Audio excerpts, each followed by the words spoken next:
A paz do Senhor. Graças a Deus, mais uma vez reunidos em nome do Pai, em nome do Filho e em nome do Espírito Santo. Amém.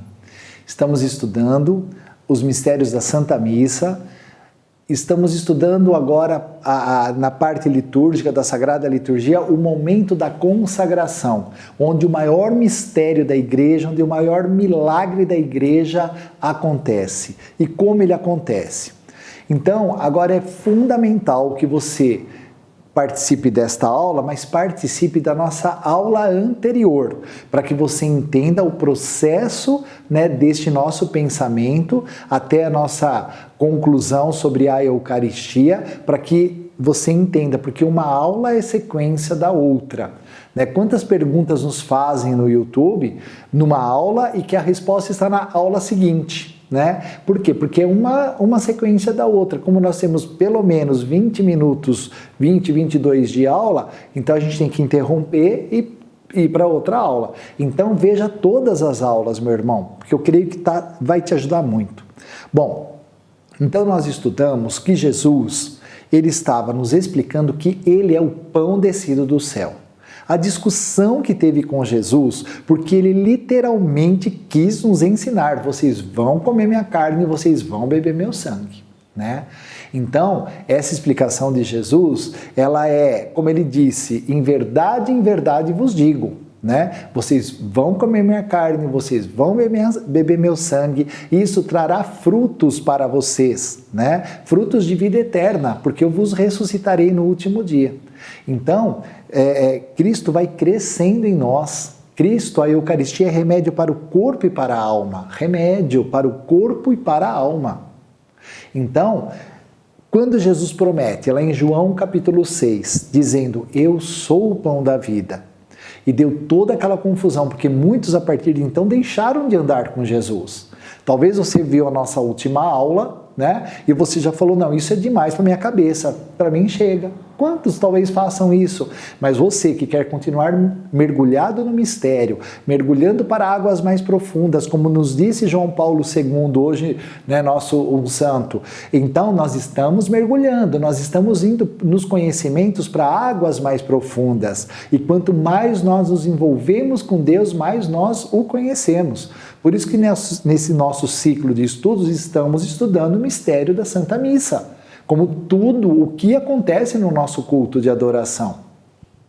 Então Jesus havia prometido, literalmente, vocês vão comer minha carne e beber meu sangue. Claro que isso deve ter ficado na cabeça dos discípulos, dos apóstolos, Nossa, como é que nós vamos...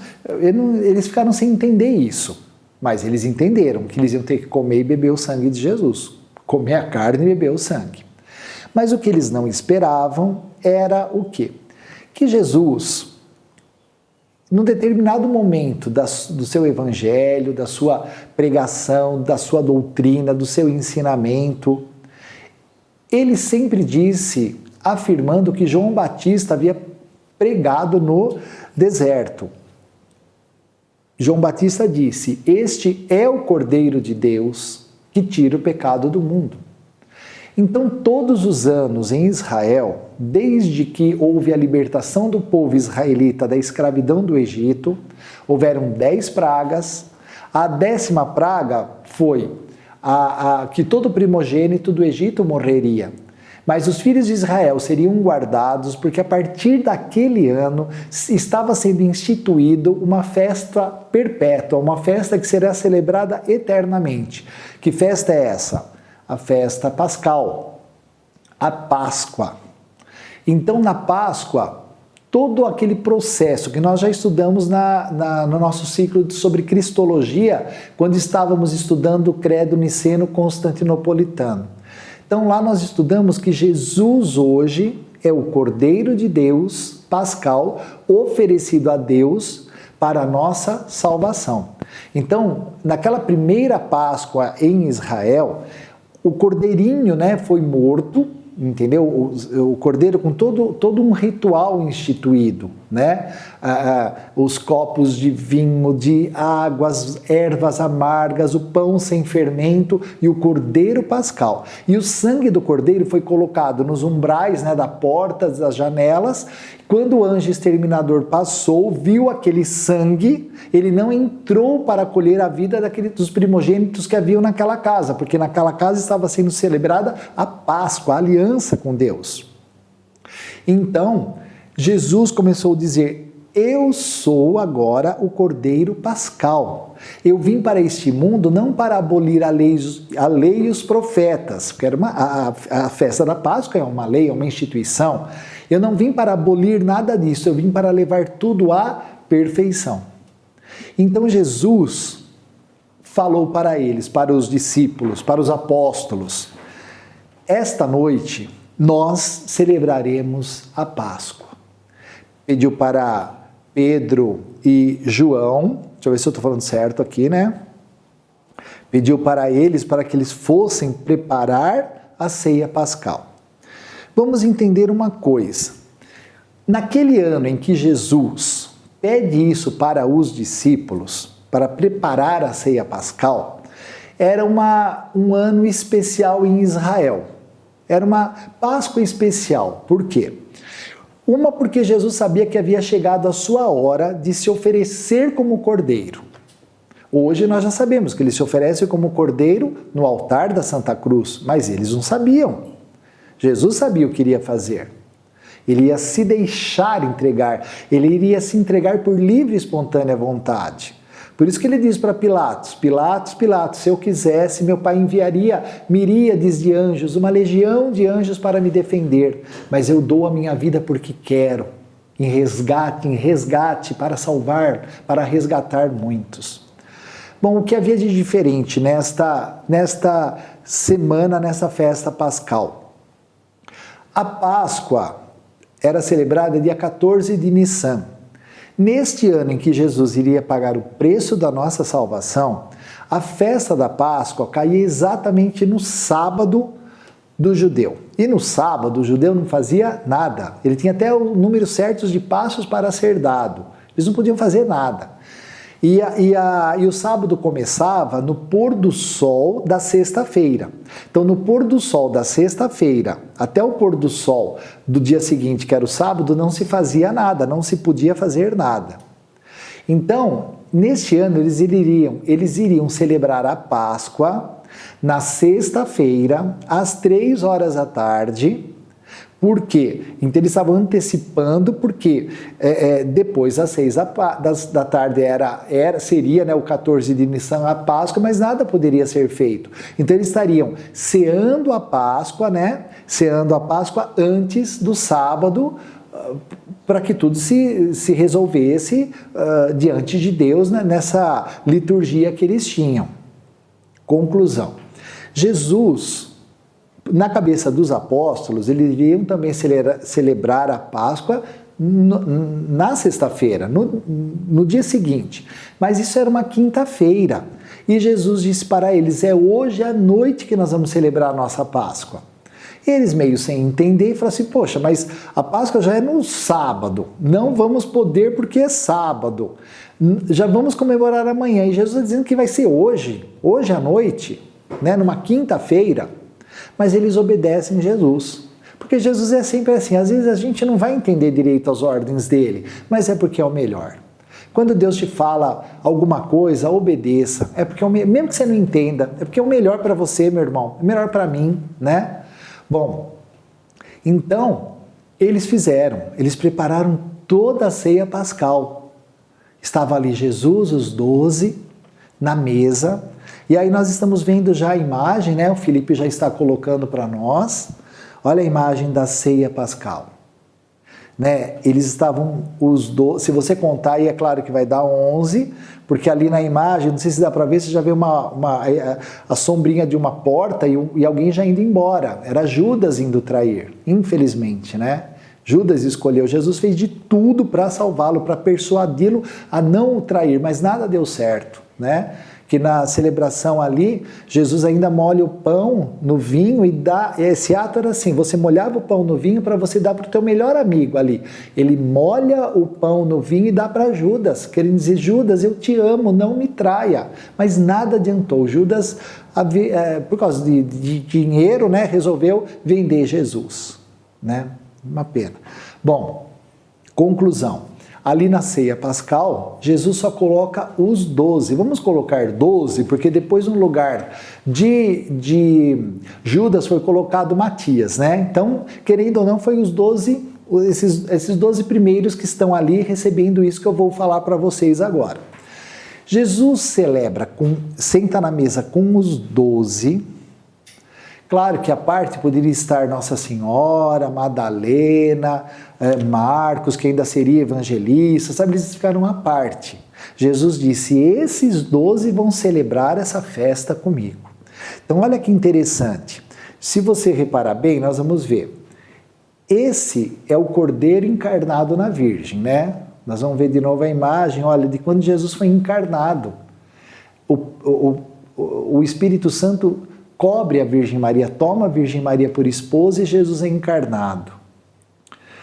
Daí o que acontece? Celebrando essa festa pascal, olha, nós estamos vendo de novo, Jesus começa a celebração da Páscoa, mas ele faz uma coisa muito inusitada.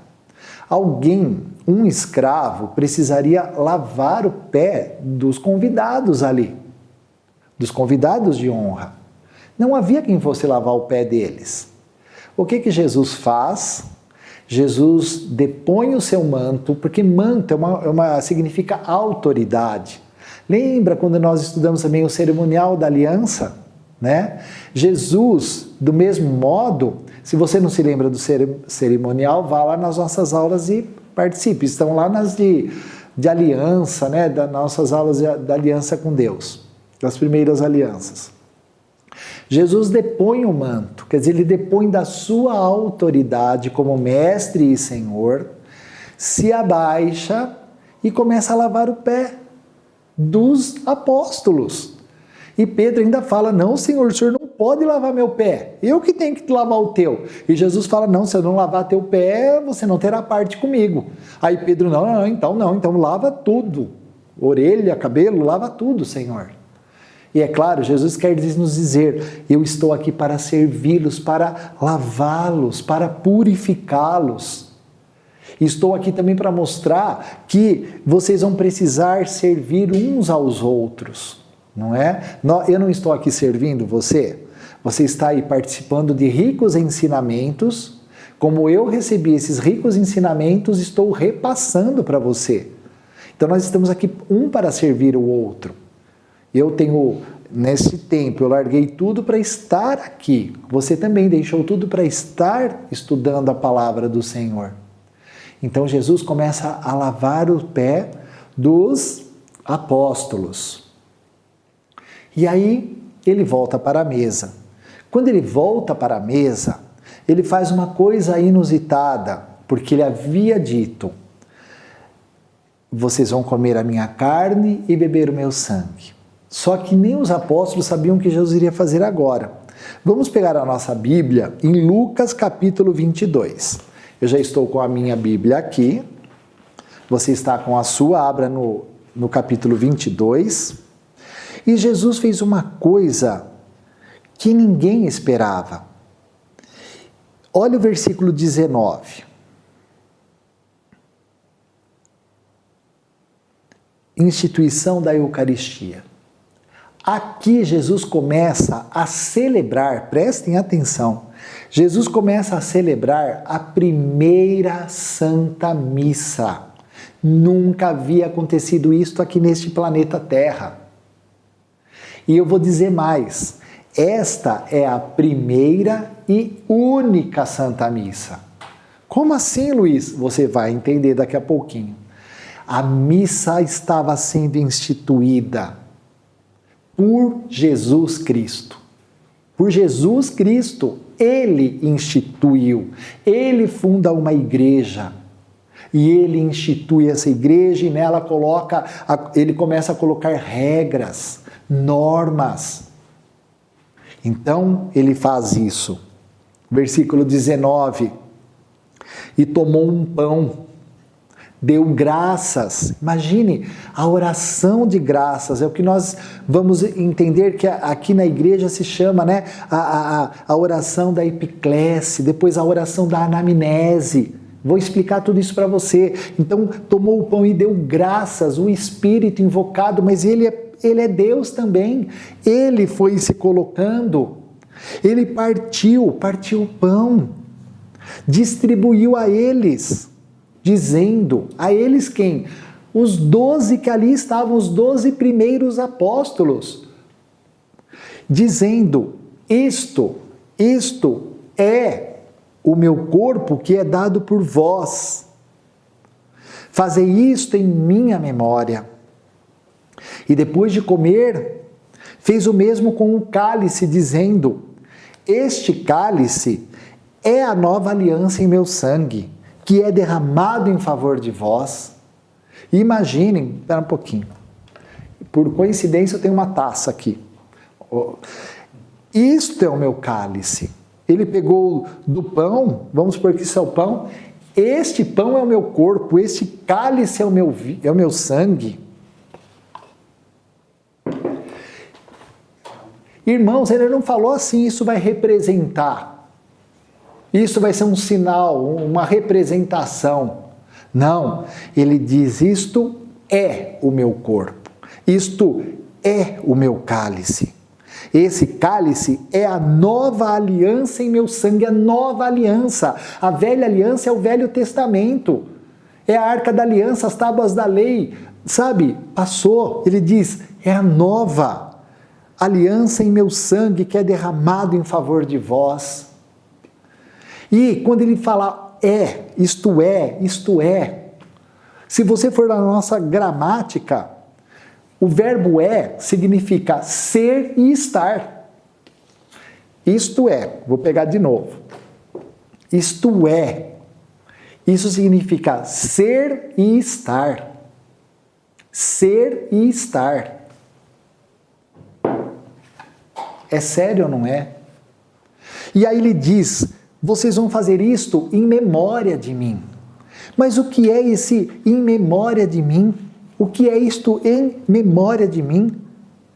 Significa que pelo mistério da Sagrada Liturgia, pela invocação do Espírito Santo, vocês 12, porque ele estava nesse exato momento instituindo os primeiros 12 padres da igreja, os 12 primeiros bispos da igreja, e disse, vocês vão fazer isso em memória de mim, no meu lugar, em meu nome, eu estarei em vós, e quando vocês fizerem isto, né, eu estarei presente.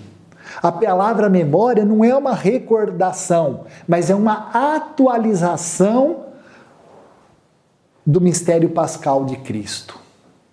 Porque Cristo sabia que no dia seguinte ele estaria suspenso no altar da Santa Cruz, entregando o seu corpo, o seu sangue em sacrifício e em resgate por nós.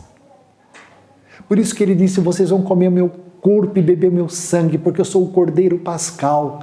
Vou pagar o preço para vos resgatar. E esse mistério pascal de Cristo, ele é perpétuo. E ele será perpetuado em toda vez que vocês fizerem isto em meu nome. Isto o quê? A celebração da missa, a celebração do santo sacrifício de Cristo. Então, estar na missa é estar no Calvário com Cristo. Estar na missa é estar na mesa eucarística, na missa instituída por nosso Senhor Jesus Cristo. Católico, aleluia! Comemos e bebemos do corpo e sangue de Cristo. O nosso tempo está acabando. Na nossa próxima aula, eu vou mostrar para vocês o que a igreja, o que a Sagrada Tradição foi nos ensinando. Esse ensinamento que nos chega aqui hoje vem desde o dia em que Jesus instituiu a Santa Missa. E a Santa Missa só acontece na Igreja Católica, com muito respeito a todas as outras denominações cristãs. Nas outras denominações acontece a Santa Ceia. A nossa também é Santa Ceia, né? Porque é Santa Ceia o que nós celebramos. Mas é feito como uma recordação. Um momento muito lindo mesmo nas outras denominações religiosas. Mas isso de Jesus ser e estar no pão e no vinho é só na nossa Igreja Católica. E quando eu não era católico, isso me importunou. Porque eu comecei a ouvir sobre os milagres eucarísticos, comprovados pela ciência. E quando eu fui atrás para saber, porque eu estava atrás da verdade, todos os milagres eucarísticos, desde a época ali remota até os nossos dias, né? Todos os milagres eucarísticos são da Santa Missa na Igreja Católica. Pode investigar, isso não está nem nos documentos da igreja, está nos documentos da NASA, dos cientistas, de um monte de coisa. Todos os milagres eucarísticos atestados pelos cientistas, além deles serem o mesmo corpo e o mesmo sangue em todos os milagres. O mesmo corpo e o mesmo sangue, e não de uma pessoa morta, de uma pessoa viva. Olha que maravilha! Meu irmão católico, não existe um milagre eucarístico que não seja da nossa igreja. Mais uma vez Jesus dizendo, eu fundei essa igreja, cuido dela e estou nela. Amém? Muito obrigado por estar conosco até agora. Não deixe de participar da nossa próxima aula, porque eu vou documentar tudo isso que eu estou falando para vocês. Vou embasar tudo nos documentos da igreja. Tá bom? Fique com Deus, participe da Santa Missa com todo o teu coração, de toda a tua alma. Amém? Muito obrigado. Em nome do Pai, do Filho, do Espírito Santo. Amém.